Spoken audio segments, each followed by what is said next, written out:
Hello दोस्तों, welcome to 10x5। Squid game season 2 की episode 1 को शुरू करते हैं। तब तक तो मेरे चैनल को सब्सक्राइब कर दो। सॉन्ग ह्यून जो कि 456 प्लेयर्स में से लास्ट प्लेयर होता है और वही इस गेम का विनर होता है। वो गेम जीतने के बाद काफी पैसा तो कमा लेता है, लेकिन उसको एक गिल्ट अंदर ही अंदर खाया जाता है। हम फर्स्ट व्यू में सॉन्ग ह्यून को ही देखते हैं जो एयरपोर्ट से वापस आ रहा होता है। तभी उसको एक अननोन पर्सन की कॉल आती है। वो कॉल अटेंड करता है तो वो शख्स उसे कहता है कि तुम कहाँ जा रहे हो, तुम्हारा कोई नहीं है जिसके पास तुम जाओ। तो सॉन्ग ह्यून इधर उधर देखने लगता है कि किसने मुझ पर नजर रखी है। फिर उसको कहता है कि तुम बिल में छुपकर क्यों बात कर रहे हो, हिम्मत है तो सामने आओ। तो वो पर्सन कहता है कि तुम्हें इस फ्लाइट में बैठ जाना चाहिए और अपनी बेटी के पास चले जाना चाहिए था, तुम्हें ना जाने का अफसोस जरूर होगा। तो सॉन्ग ह्यून कहता है कि तू चाहे कहीं भी छुप जाए, मैं तुझे तेरे बिल से निकाल कर मारूंगा। ये कहकर वो फोन बंद कर देता है और टैक्सी में बैठ जाता है और टैक्सी वाले को कहता है कि सियोल ले चलो। उसके बाद वो एक स्टोर में जाता है, वहाँ से एक कटर खरीदता है और वहीं पास के किसी वॉशरूम में जाता है। उसको पता होता है कि उन्होंने मेरे अंदर कोई ट्रैकर लगा रखा है, जिसकी वजह से उनको मेरी लोकेशन का पता चल रहा है।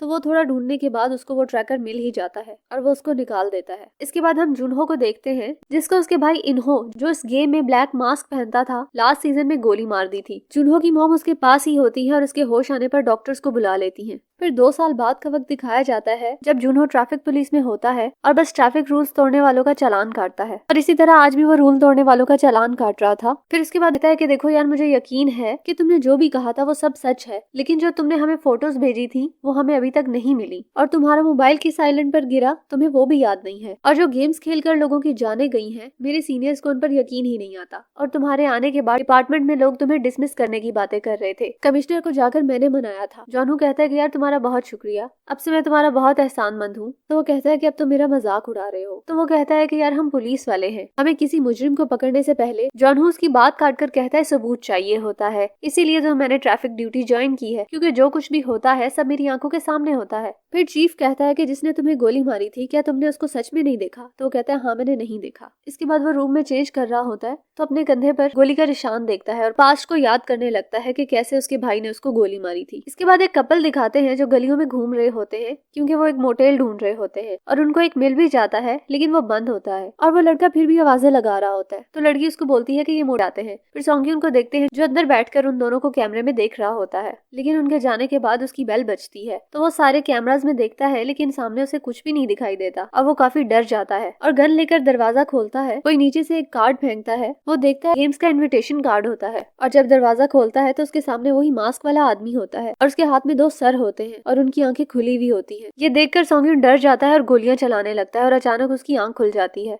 और जब वो उठता है तो दोबारा से बेल बज रही होती है। सॉन्ग ह्यून उसको अंदर बुलाता है। वो एक शॉपर लाया होता है और कहता है कि इसमें कुछ खाना है और कुछ दवाइयां भी, और उससे उसकी तबीयत का पूछता है। तो सॉन्ग ह्यून कहता है कि हाँ, बस ठीक ही हूँ। तो वो कहता है कि टेंशन क्यों ले रहे हो, वो मिल ही जाएगा। तो सॉन्ग ह्यून पूछता है कि आज तुम लोगों को कुछ मिला? तो वो कहता है कि स्टेशन पर आज भी हमने छानबीन की, लेकिन कुछ भी नहीं मिला। तो सॉन्ग ह्यून उससे टाइम पूछता है कि कितने बजे तक? तो वो कहता है सुबह 10 बजे से रात 10 बजे तक, और बीच में हमने सिर्फ खाने की ब्रेक ली, और वो भी बारी बारी। और कहता है कि शायद उसको कहीं भनक लग गई है कि हम उसको ढूंढ रहे हैं, मेरे आदमी पिछले 2 साल से ढूंढ रहे हैं, लेकिन कुछ भी नहीं मिला। तो सॉन्ग ह्यून कहता है कल से ज्यादा आदमी बुला लो और टाइमिंग्स भी बढ़ा दो, सुबह की पहली ट्रेन से रात की आखिरी ट्रेन तक, एक ही वक्त पर हर लाइन पर। वो कहता है कि इसके लिए तो बहुत ज्यादा आदमी चाहिए होंगे और पैसे भी। तो सॉन्ग ह्यून उसको पैसों से भरा हुआ बैग उठाकर देता है। वो इतने सारे पैसे देकर काफी खुश हो जाता है। तो सॉन्ग ह्यून उसे कहता है कि 3 साल पहले इसी टाइम पर उसने मुझे इन्विटेशन कार्ड दिया था, अगर वो अभी भी ना मिला तो 1 साल और इंतजार करना पड़ेगा। तो वो कहता है ठीक है, मैं समझ गया, तुम टेंशन ना लो, हो जाएगा। इसके बाद वो आदमी बाहर आ जाता है और आकर अपनी वैन में बैठता है और अपने राइट हैंड वो सॉक को कहता है कि कल से ज्यादा आदमी बुला लो। तो वो सॉक कहता है कि कितने? तो वो कहता है कि जितने ज्यादा बुला सकते हो बुला लो,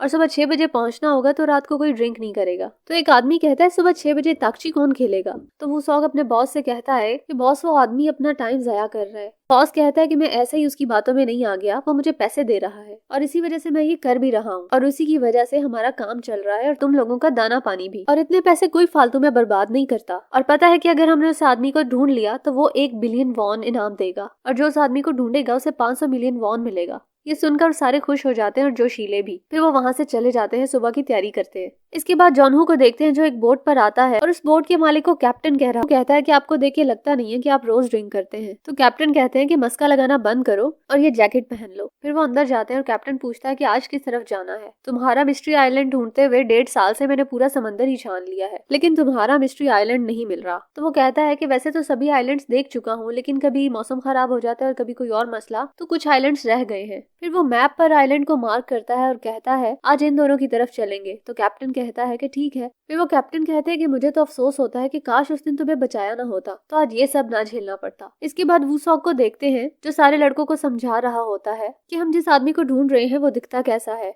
वो काफी लंबा है और हैंडसम भी, सूट पहना होता है और उसके पास एक ब्रीफ केस होता है जिसमें बहुत सारा पैसा होता है और ताकची होते हैं। अब वो ताकची खेलता है और हारने वाले को थप्पड़ भी मारता है और जीतने वाले को वो पैसा देता है और फिर कहता है कि इसकी तस्वीर ले लो। फिर उनका बॉस उनको समझाने लगता है कि तुम स्टेशन पर हर वक्त मौजूद रहोगे और पहुंचकर वहां सेल्फी ग्रुप में पोस्ट करोगे और जिस ग्रुप को वो आदमी मिलेगा उसको 500 मिलियन बोनस मिलेगा। तो ये सुनकर सारे जोश में आ जाते हैं और फिर सब निकल पड़ते हैं। फिर बॉस सोंगयुन को कॉल करता है और कहता है कि सब लोग स्टेशन के लिए निकल पड़े हैं। तो सोंगयुन कहता है मैं भी तुम्हें वहीं मिलूंगा जहाँ मैं हमेशा वेट करता हूँ, अगर कुछ मिले तो मुझे कॉल करना। और दूसरी तरफ जॉनहू भी कैप्टन के साथ उस आइलैंड की तलाश में निकल पड़ता है और सारा दिन ढूंढने के बाद भी उसे कुछ नहीं मिलता। और उधर सारे लड़के भी सारा दिन इंतजार करता रहता है और फिर रात को सभी सेल्फी लेकर ग्रुप में पोस्ट करते हैं और फिर घरों को चले जाते हैं। और इसी तरह काफी दिन गुजर जाते हैं और जॉनहू और सोंगयुन तलाश करते रहते हैं, लेकिन इन सबको कुछ भी नहीं मिल रहा होता। जॉनहू का काम समंदर में होता है, इसीलिए उसको समंदर की सख्तियां भी बर्दाश्त करनी पड़ती हैं। समंदर की बड़ी बड़ी लहरों का सामना भी करना पड़ रहा होता है और दोनों तरफ कोशिश पूरी तरह से जारी होती है, लेकिन अभी तक उनको कुछ नहीं मिलता। फिर जॉनहू और कैप्टन को दिखाते हैं। कैप्टन जॉनहू से कहता है हमारी किस्मत अच्छी थी कि हम बच गए हैं। तो वो उनको सॉरी कहता है। तो वो कहते हैं कि तुम जहाँ पर मुझे मिले थे उसके 10 किलोमीटर के दायरे में सैकड़ों आइलैंड्स मिलेंगे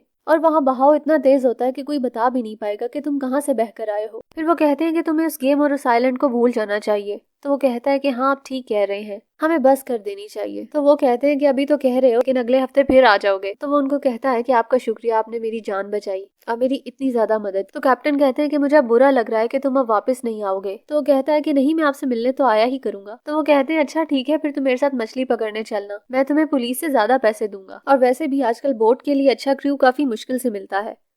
उसके बाद वो सॉक और उसके बॉस को देखते हैं जो स्टेशन पर ही बैठे होते हैं और खाना खा रहे होते हैं। तो वो सॉक कहता है कि बॉस ये तो हमारी बेइज्जती है, मजदूर को भी इससे अच्छा खाना मिलता है और आप हमें क्या खिला रहे हो। तो बॉस कहता है कि तुम लोगों को इतनी गर्मी में एसी वाली जगह पर खाने को काम करने को मिल रहा है और तुम होके रो रहे हो। अभी वो कहता है इतनी हिम्मत है तो जाकर मजदूरी करो ना। तो वो कहता है कि बॉस आपको सच में उस कहानी पर यकीन है। तो बॉस कहता है कि सोंगयुन चाहे जितना भी संकी हो लेकिन वो इतना बेवकूफ नहीं है कि बिना किसी वजह के उस आदमी को ढूंढने के लिए इतने बिलियंस खर्च करे। तो वूसॉ कहता है कि बॉस बस करो, हमें पूरे 2 साल हो गए हैं, हमने सारे स्टेशन की ईंटें तक गिन डाली हैं, लेकिन कोई टाकची खेलता हुआ हमें नहीं मिला। तभी उसको टाक की आवाज आती है। वो अपने सामने देखते हैं तो वही सेल्समैन होता है, वो एक लड़के के साथ ताकची खेल रहा होता है। तो बॉस जल्दी से सोंगयुन को कॉल करता है और कहता है कि हमें वो आदमी मिल गया है। तो सोंगयुन कहता है कि तुम्हें यकीन है कि ये वही आदमी है। तो वो बताते हैं कि वो ताकची खेल रहा है, थप्पड़ मार रहा है, वो सब कुछ जैसा बताया था आपने वैसा ही है। तो सोंगयुन उसे स्टेशन का पूछता है और कहता है कि मैं आ रहा हूँ। तो वो सेल्समैन वहाँ से निकल रहा होता है। तो बॉस सोंगयुन को कॉल करके बताता है कि वो वहाँ से निकल रहा है। सोंगयुन उनको कहता है कि तुम उसके पीछे चलो और अपनी लोकेशन मेरे साथ शेयर करते रहो। तो वो लोग उसके पीछे ही रहते हैं। फिर हम उस लड़के को देखते हैं जो सेल्समैन के साथ ताकची खेल रहा होता है। उसको एक जूनही नाम की लड़की कॉल कर रही होती है, लेकिन वो कॉल नहीं अटेंड करता। फिर उस लड़की को दिखाते हैं जो कॉल कर रही थी, उसके पास भी वही सेम इनविटेशन वाला कार्ड होता है। फिर वो वहाँ से चली जाती है। फिर सेल्समैन को दिखाते हैं जो एक बेकरी से बहुत सारे बंस खरीद रहा होता है और फिर एक शॉप से ढेर सारे स्क्रैच कार्ड भी खरीदता है और एक पार्क में चला जाता है। वो दोनों भी उसका पीछा करते हुए पार्क में चले जाते हैं और सोंगयुन को साथ साथ लोकेशन बताते रहते हैं। तो सोंगयुन उनसे कहता है कि उस शख्स के करीब भी मत जाना जब तक मैं ना आऊं। फिर हम सेल्समैन को देखते हैं जो एक भिखारी के पास जाता है और उसको बन और लॉटरी कार्ड ऑफर करता है और कहता है कि कोई एक चीज चुन लो। तो वो लॉटरी चुनता है, लेकिन उसका लक नहीं चलता। इस तरह एक एक करके वो सब लोगों को आजमाता है। ज्यादातर लोग लॉटरी कार्ड ही चुनते हैं और उनकी किस्मत भी उनका साथ नहीं देती। फिर वो पार्क के दरमियान में आके खड़ा हो जाता है और सारे बंस को नीचे फेंक देता है। एक भिखारी उसके पास आता है और कहता है कि अगर तुम्हें नहीं चाहिए तो मैं ले लूं। मगर उसकी ये बात सुनकर वो बंद को कुचल देता है और फिर ऊंची आवाज में कहता है कि मैंने आपको मौका दिया था, लेकिन आप लोगों ने किस्मत को चुना। ये खाने की बर्बादी मैं नहीं कर रहा बल्कि आप लोगों ने की है। फिर वो एक एक करके सारे बंस को कुचल देता है। बॉस और वूसॉक ये देखकर बहुत हैरान होते हैं और उसकी वीडियो बना रहे होते हैं। इसके बाद हम सोंगयुन को देखते हैं जो काफी स्पीड में ड्राइव कर रहा होता है। उसके पीछे पुलिस आ जाती है और उसको साइड में रोकने का कहती है। उस पुलिस कार में जूनहो और उसका एक साथी होता है। जूनहो उसे कहता है कि तुम इसको हैंडल करो। उसका साथी जब चालान बना रहा होता है तो वो कार का जायजा भी ले रहा होता है कि उसमें क्या क्या है। उधर हम सेल्समैन को देखते हैं जो टैक्सी में बैठकर जा रहा होता है और बॉस और वूसॉक भी उसके पीछे टैक्सी में बैठ के जाते हैं और टैक्सी वाले को कहते हैं कि इसका पीछा करो। बॉस सोंगयुन को कॉल करता है और बताता है कि हम उसके पीछे टैक्सी में जा रहे हैं। तो वो कहता है कि ठीक है, तो मुझे लोकेशन भेजते रहो। फिर पुलिस वाले को देखते हैं जो सॉन्गिन को बता रहा होता है कि आपको 60 लाख का फाइन देना होगा। सॉन्गिन उसकी बात सुने बगैर ही कार चला देता है। तो जूनहो कहता है कि तुमने तो बड़ी जल्दी ही उसको हैंडल कर लिया। तो उसका साथी कहता है कि उसने मुझसे कोई बात नहीं की और चालान लेके फौरन ही निकल गया। जूनहो कहता है कि कुछ गलत करके ही भाग रहा होगा। तुमने रिकॉर्ड चेक किया? तो वो कहता है हाँ, लेकिन कुछ मिला नहीं। फिर वो कहता है कि पता नहीं ये क्या काम करता है, क्योंकि मैंने इसके डैशबोर्ड पर काफी सारे फोन्स और टैबलेट लगे देखे। वो उससे डिवाइस लेकर उसका नाम और आईडी चेक करने लगता है। इसके बाद वो सॉन्ग और उसके बॉस को देखते हैं जो उस आदमी के पीछे जा रहे होते हैं। बॉस सॉन्गिन को कहता है कि तुम जल्दी पहुंचो। वो टैक्सी से उतर गया है और अब गलियों में जा रहा है। तो बॉस कहता है कि ये कहीं गायब भी ना हो जाए, हमें इसके पीछे जाना चाहिए। तो वो सॉन्ग कहता है कि मुझे ये आदमी ठीक नहीं लग रहा। सॉन्गिन ने मना किया है। तो बॉस कहता है कि अगर ये हाथ से निकल गया तो बोनस का पैसा नहीं मिलेगा और हम 2 लोग हैं, पकड़ के बांध लेंगे। उसके पीछे भागते हैं और उसे पकड़ने की कोशिश करते हैं, लेकिन वो उनको अपना ब्रीफ केस मार मार कर बेहोश कर देता है। फिर जिनको नाम काफी जाना पहचाना लग रहा होता है और उसकी शक्ल भी। फिर उसको पुराना टाइम याद आता है जब वो सॉन्गिन से मदद मांगने के लिए गया था कि वो उसको उसके भाई को ढूंढने में मदद करे, लेकिन सॉन्गिन ये कहकर मना कर देता है कि वो अभी इस हालत में नहीं है कि इसकी कोई मदद कर सके। इसके बाद सॉन्गिन को देखते हैं जो कार में लोकेशन पर पहुंच जाता है, लेकिन उसको वहां पर कार का पता करने जाता है। उसको पता चलता है कि ये कार सनशाइन कंपनी ने रेंट पर ली थी। फिर वो उस लड़की से एड्रेस मांगता है। इसके बाद उस सेल्समैन को देखते हैं, उसने बॉस और वूसॉक को पकड़ कर रखा होता है। वो म्यूजिक लगाता है और कहता है कि चलो एक गेम खेलते हैं,